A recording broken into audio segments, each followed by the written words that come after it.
اعوذ باللہ من الشیطان الرجیم بسم اللہ الرحمن الرحیم یسألونک عن الشہر الحرام قتال فیہ قل قتال فیہ کبیر وصد عن سبیل اللہ وکفر بہ والمسجد الحرام وإخراج أهله منه أكبر عند الله والفتنة أكبر من القتل ولا يزالون يقاتلونكم حتى يردوكم عن دينكم إن استطاعوا ومن يرتد منكم عن دينه فيمت وهو كافر فأولئك حبطت أعمالهم في الدنيا والآخرة وأولئك أصحاب النار هم فيها خالدون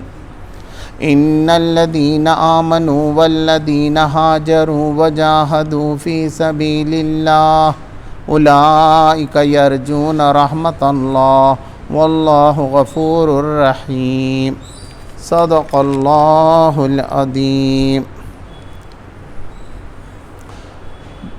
اللہ کے نام سے جو بے انتہا مہربان اور رحم فرمانے والا ہے۔ لوگ پوچھتے ہیں ماہ حرام میں لڑنا کیسا ہے؟ کہو اس میں لڑنا بہت برا ہے، مگر راہ خدا سے لوگوں کو روکنا اور اللہ سے کفر کرنا اور مسجد حرام کا راستہ خدا پرستوں پر بند کرنا اور حرم کے رہنے والوں کو وہاں سے نکالنا اللہ کے نزدیک اس سے بھی زیادہ برا ہے، اور فتنہ خون ریزی سے شدید تر ہے۔ وہ تو تم سے لڑے ہی جائیں گے، حتیٰ کہ اگر ان کا بس چلے تو تمہارے دین سے تم کو پھیر لے جائیں، اور یہ خوب سمجھ لو کہ تم میں سے جو کوئی اپنے دین سے پھر گیا اور کفر کی حالت میں جان دے گا، اس کے اعمال دنیا اور آخرت دونوں میں ضائع ہو جائیں گے۔ ایسے سب لوگ جہنمی ہیں اور ہمیشہ جہنم ہی میں رہیں گے، بخلاف اس کے جو لوگ ایمان لائے ہیں اور جنہوں نے خدا کی راہ میں اپنا گھر بار چھوڑا اور جہاد کیا ہے، وہ رحمت الہی کے جائز امیدوار ہیں، اور اللہ ان کی لغزشوں کو معاف کرنے والا اور اپنی رحمت سے انہیں نوازنے والا ہے۔ پوچھتے ہیں شراب اور جوئے کا کیا حکم ہے؟ کہو ان دونوں چیزوں میں بڑی خرابی ہے، اگرچہ ان میں لوگوں کے لیے کچھ منافع بھی ہے، مگر ان کا گناہ ان کے فائدے سے بہت زیادہ ہے۔ پوچھتے ہیں ہم راہ خدا میں کیا خرچ کریں؟ کہو جو کچھ تمہاری ضروریات سے زیادہ ہو، اس طرح اللہ تمہارے لیے صاف صاف احکام بیان کرتا ہے، شاید کہ تم دنیا اور آخرت دونوں کی فکر کرو۔ پوچھتے ہیں یتیموں کے ساتھ کیا معاملہ کیا جائے؟ کہو جس طرز عمل میں ان کے لیے بھلائی ہو وہی اختیار کرنا بہتر ہے۔ اگر تم اپنا اور ان کا خرچ اور رہنا سہنا مشترک رکھو تو اس میں کوئی مذائقہ نہیں، آخر وہ تمہارے بھائی بند ہی تو ہیں۔ برائی کرنے والے اور بھلائی کرنے والے دونوں کا حال اللہ پر روشن ہے۔ اللہ چاہتا تو اس معاملے میں تم پر سختی کرتا، مگر وہ صاحب اختیار ہونے کے ساتھ صاحب حکمت بھی ہے۔ تم مشرک عورتوں سے ہرگز نکاح نہ کرنا جب تک کہ وہ ایمان نہ لے آئیں۔ ایک مومن لونڈی مشرک شریف زادی سے بہتر ہے، اگرچہ وہ تمہیں بہت پسند ہو، اور اپنی عورتوں کی نکاح مشرک مردوں سے کبھی نہ کرنا جب تک کہ وہ ایمان نہ لے آئیں۔ ایک مومن غلام مشرک شریف سے بہتر ہے، اگرچہ وہ بہت پسند ہو۔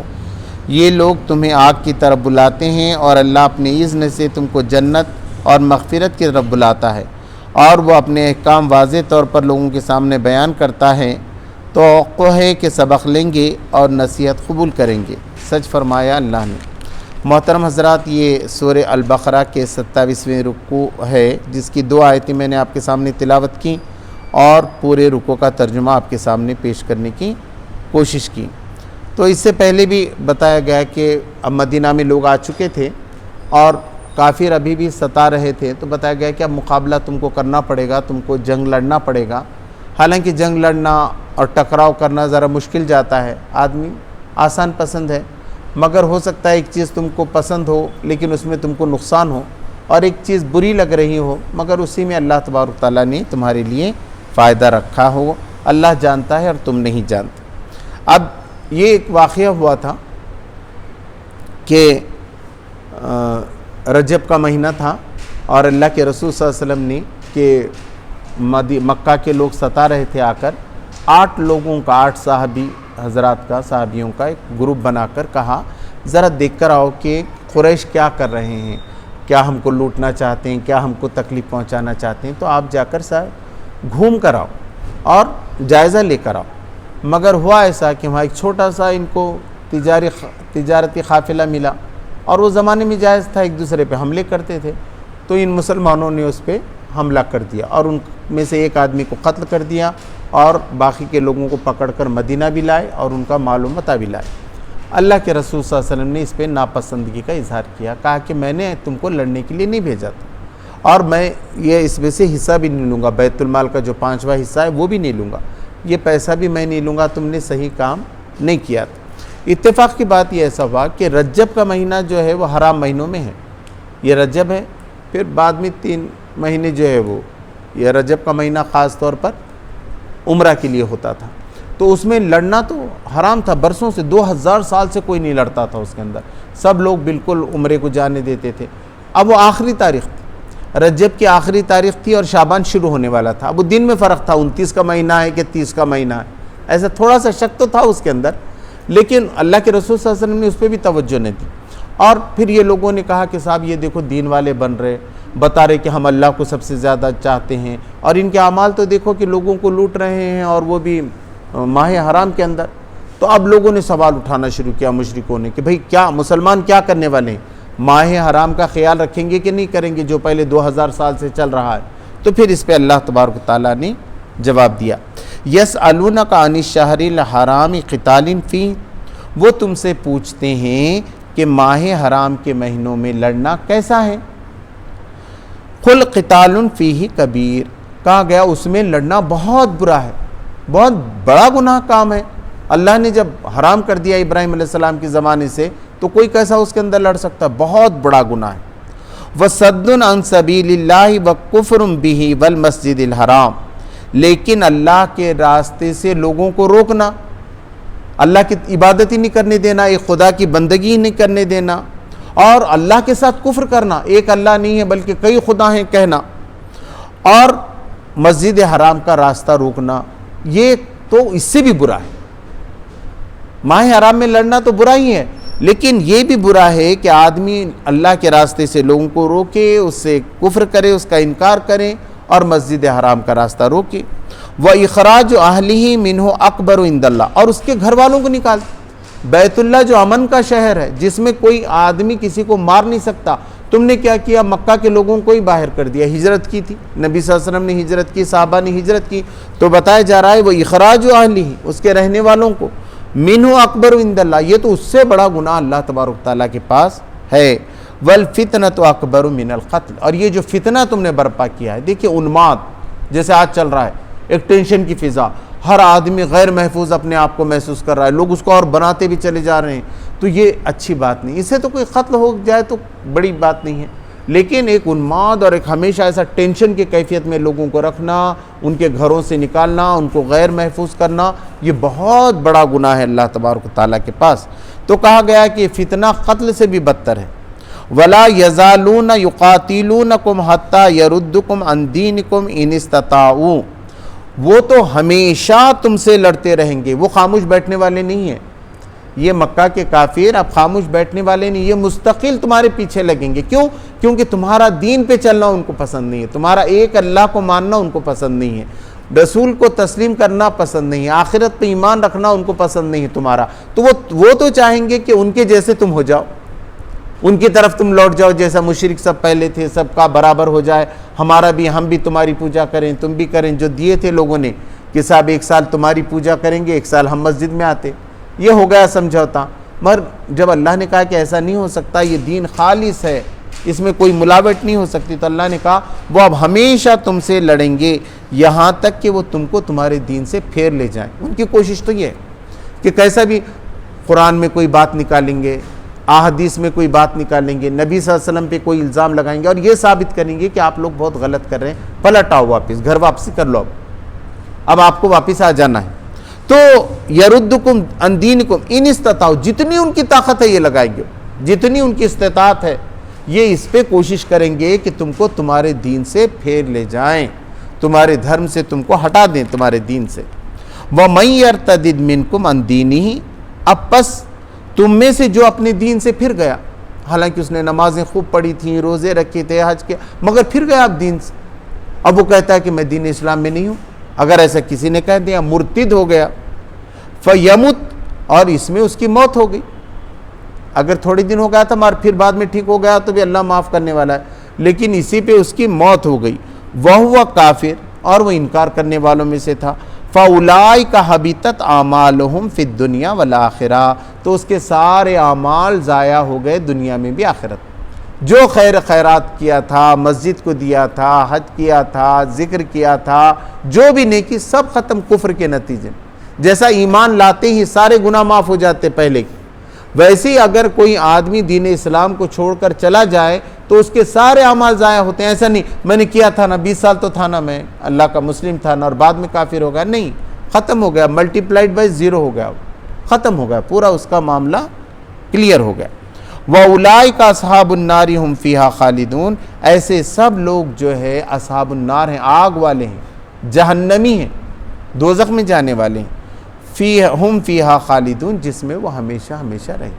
اب اس میں سے نکلنے کی یہ سب سے بڑا جو ہے نقصان ہے کہ دوزخ میں سے دنیا میں تو آدمی جیل سے باہر نکل سکتا ہے، کوئی مصیبت سے بیماری سے نکل سکتا ہے، مگر جہنم سے نہیں نکل سکتا۔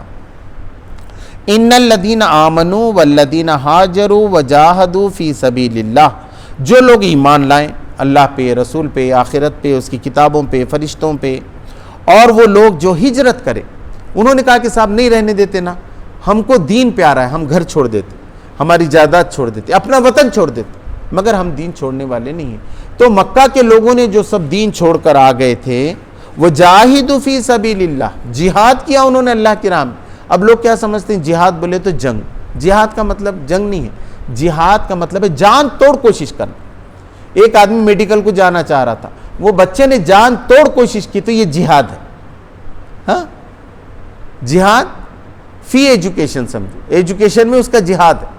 ایک آدمی ایک دکان، ایک بزنس کو کھڑے کرنے کے لیے دن رات محنت کیا، پوری تدبیر اختیار کیا، تو اس نے بھی جہاد کیا، پسندیدہ جہاد ہے یہ، جان توڑ جہاد، بزنس کے لیے کیا، یہ ہے جان توڑ کوشش، مگر ایسی جان توڑ کوشش وہ دین کے لیے کرے، تو اس کو کہتے ہیں جہاد فی سبیل اللہ، کہ انہوں نے اللہ کی راہ میں جدوجہد کی، اس نے دورے کیے، بھاگ دوڑ کی، چاہا کہ اجتماعیت مضبوط ہو جائے، اس نے چاہا کہ قرآن آگے بڑھے، وہ چاہے کہ مدرسے کھلیں، وہ چاہے کہ غیر سودی سوسائٹیاں کھلیں، اس کے اندر اس نے لگا دیا، اپنی زندگی لگا رہا ہے، جا جا کے لوگوں کو جمع کر رہا ہے۔ تو یہ جو جدوجہد ہے یہ اللہ کی راہ میں، جو بھی کام آپ اللہ کی راہ میں کریں گے، انسانوں کی خدمت کے لیے کریں گے، خدمت خلق کا کام کریں گے، کہ سیلاب میں، بھوکمپ میں آپ لوگوں کی خدمت کریں گے، یہ بھی جہاد ہے فی سبیل اللہ۔ اور اللہ کی راہ میں جو جنگ کرتے ہیں اس کو قتال کہتے ہیں، قتال آگے آئے گا اس کا لفظ۔ اولئک یرجون رحمت اللہ، یہی لوگ ہیں جو امیدوار ہیں، حقیقی امیدوار ہیں اللہ کی رحمت کے، وہ یہ چاہتے ہیں کہ اللہ ہم کو رحمتوں میں ڈھانپ لے گا اور جنت میں داخل کرے گا۔ واللہ غفور الرحیم، تو ان کے جو چھوٹے گناہ ہوئے ہوں گے تو اللہ تبارک تعالیٰ اس کو معاف کر دے گا، اللہ تبارک تعالیٰ بہت ہی معاف کرنے والا اور رحم فرمانے والا ہے۔ یسألونک عن الخمر والمیسر، یہ پوچھتے ہیں یہ شراب کیسی ہے، شراب پینا کیسا ہے اور جوا کھیلنا کیسا ہے۔ ابھی جو ہے حرام نہیں ہوا تھا اسلام میں، جوا شراب پہلے سب استعمال کرتے تھے، صحابہ بھی پیتے تھے، صحابہ بھی کھیلتے تھے، تو ایک کے بعد ایک ہوا۔ تو یہاں پر جب انہوں نے یہ سوال کیا تو یہ پہلی آیت ہے، تو اس لیے پہلے ذہن بنایا گیا۔ کیا ذہن بنایا گیا؟ قل فیہما اثم کبیر، کہہ دو کہ یہ دونوں میں بڑا گناہ ہے، شراب پینا بھی بڑا گناہ ہے، جوا کھیلنا بھی بڑا گناہ ہے۔ وہ منافع للناس، مگر اس میں فائدہ بھی ہے لوگوں کے لیے، کچھ فائدہ ہے۔ شراب پئیں گے تو ایک سرور آئے گا، غم بھول جائے گا آدمی، ہے نا، لوگ پیتے ہیں پانی کے ساتھ پیتے ہیں، سوڈے کے ساتھ، بہت زیادہ غم ہو گیا تو بغیر پانی، ہے نا، پوری بوتل، تو کچھ فائدہ تو ہوتا ہے ان کو، ریلیکسیشن۔ کتنے لوگ ہیں، ڈاکٹر کے پاس میں یہاں گیا، انہوں نے کہا کہ صاحب آپ لوگوں کو تو کیا اچھی نیند آتی ہے، یہاں کے تو کئی ڈاکٹر ہمارے پاس آتے ہیں ان کو نیند ہی نہیں آتی، پھر ان کو شراب پینا پڑتا ہے، نشے کی چیزیں لینا، جب کہیں رات میں نیند آئے گی، تو یہ کچھ نیند لانے کے لیے کچھ فائدہ تو اس کے اندر ہے۔ جوئے میں بھی ہے، ٹائم پاس ہو گیا، کھیل رہے ہیں، ادھر سے مارے، شطرنج مارے، پیسہ پتے، ہے نا، دن کا دن نکل جاتا ہے، پتہ نہ کہ ڈالو تم ڈالو ہم ڈالو، اتنے لگا دیا کہ میں نے اتنے لگا، کبھی یہ جیتتا ہے کبھی یہ ہارتا ہے، ٹائم پاس منورنجن کا سامان ہے نا، یہ تو فائدہ ہے، جیسا منورنجن ہوتا ہے ناچ گانے میں بھی ہوتا ہے فلموں میں. اب وہ ناچ گانا اگر آپ دیکھیں تو وہ اگر اس کی سٹوری دیکھیں تو وہ تو گناہ نہیں، لیکن اس کے اندر فحش چیز اگر آپ دیکھیں گے تو وہ تو گناہ ہے. تو یہ دیکھنا ہے کہ اس کے اندر منافع تو کچھ ہیں، لیکن اس میں زیادہ ضائع نہیں ہونا کہ اس میں زیادہ ٹائم آپ کا ویسٹ ہو جائے. وَإِثْمُهُمَا أَكْبَرُ مِن نَفْعِهِمَا، مگر اس کا گناہ اس کے فائدے سے زیادہ ہے. فائدہ اس کا بہت تھوڑا ہے، فائدہ اس میں لیکن کم ہے. اللہ تبارک تعالیٰ نے بتایا اس کا گناہ بڑا ہے تاکہ ذہن بنے اب صحابہ کا، مسلمانوں کا، کہ صاحب ہم کو جو ہے نا شراب سے اور جوئے سے بچنا چاہیے. وَيَسْأَلُونَكَ مَاذَا يُنْفِقُونَ، پھر وہ کہتے ہیں اللہ کی راہ میں کتنا دینا چاہیے، ہم کتنا مال اپنے گھر میں رکھیں، کتنا جو ہے اللہ کی راہ میں دیں. تو جیسے زکوٰۃ ہے کہ آپ کا سارا مال جانے کے بعد جو پیسہ آپ کا بچے گا 1 سال کے بعد اس پہ 2.5% آپ کو دینا ہے، یہ تو فرض ہوگا، یہ نہیں دیں گے تو گناہ ہے. لیکن اللہ نے کیا بتا دیا صحیح خرچ کیا ہے؟ قُلِ الْعَفْوَ، کہا تمہاری ضرورت سے جو زیادہ ہے وہ دے دو. اگر آپ کے پاس کچھ بھی کام نہیں ہے، ایسے پڑھ کے رہ گیا ہے اور کوئی پلاننگ نہیں ہے آگے تو اور بچ رہا ہے تو دے دو، یہ اللہ کی راہ میں خرچ کرو. یہ سب آپ خرچ کر سکتے ہو.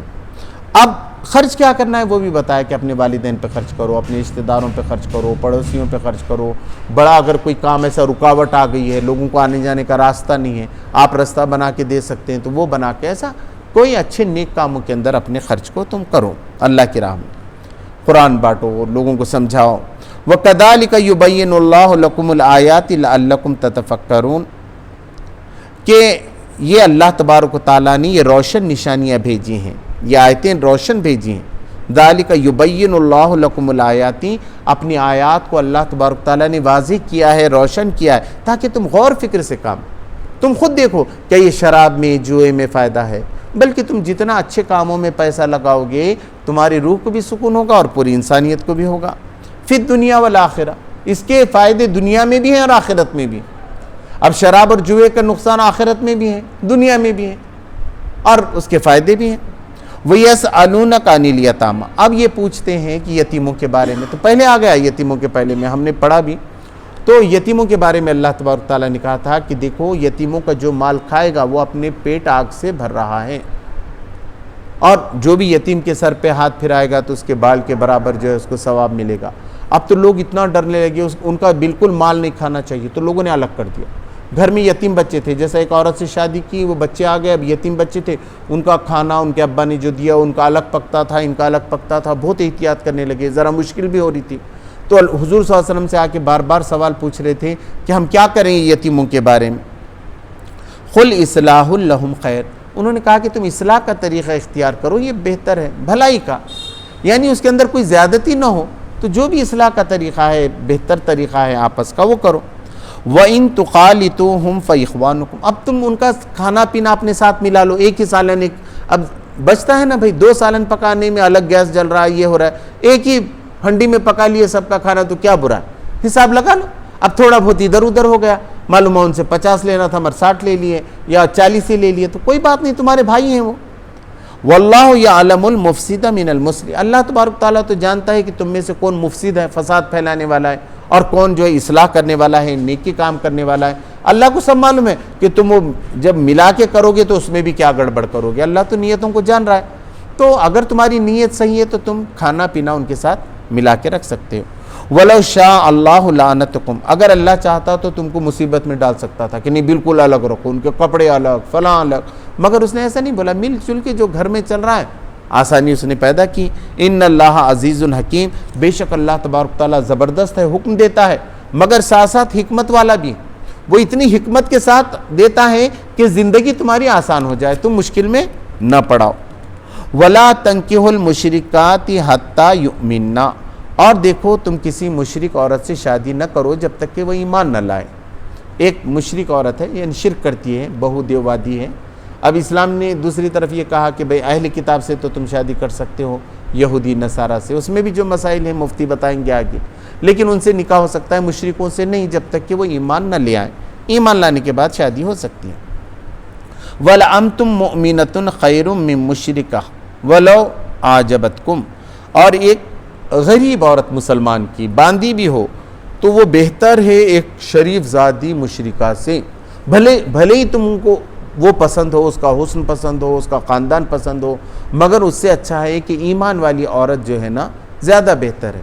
لیکن اگر وہ ایمان لاتی ہے تو مسئلہ ہی ختم ہو گیا جیسے بتایا گیا، مگر اگر وہ مشرکہ ہی رہتی ہے تو تم اس سے نکاح نہیں کر سکتے۔ وَلَا تُنْكِحُ الْمُشْرِكِينَ حَتَّى يُؤْمِنُوا، اور تم مشرک مردوں سے بھی اپنی عورتوں کی نکاح نہ کرو جب تک کہ وہ ایمان نہ لائیں۔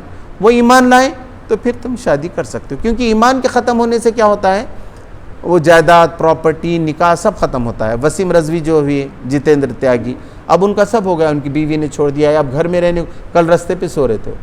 تو یہی طریقہ ہے کہ بھئی اب جب اس میں سے دین میں سے نکل گئے تو یہاں سے سب تعلقات ختم ہو گئے، یہاں کا حق تمہارا پورا جو ہے ختم ہو گیا۔ وَالْعَبْدُ مُؤْمِنٌ خَيْرٌ مِّن مُشْرِك، اور جو ہے نا ایک غلام ہی مومن کا ہو تو وہ بہتر ہے ایک بڑے مشرک سے۔ وَلَوْ عَجَبَكُمْ، جبکہ وہ تم کو بہت بھلا معلوم ہوتا ہو۔ اولئک یدعون الی النار، یہ سب لوگ آگ کی طرف بلا رہے ہیں مشرکین آپ کو۔ واللہ یدعو الی الجنۃ والمغفرۃ باذنہ، اور اللہ تبارک و تعالیٰ تم کو بلا رہا ہے جنت کی طرف اور مغفرت کی طرف اپنی اجازت سے۔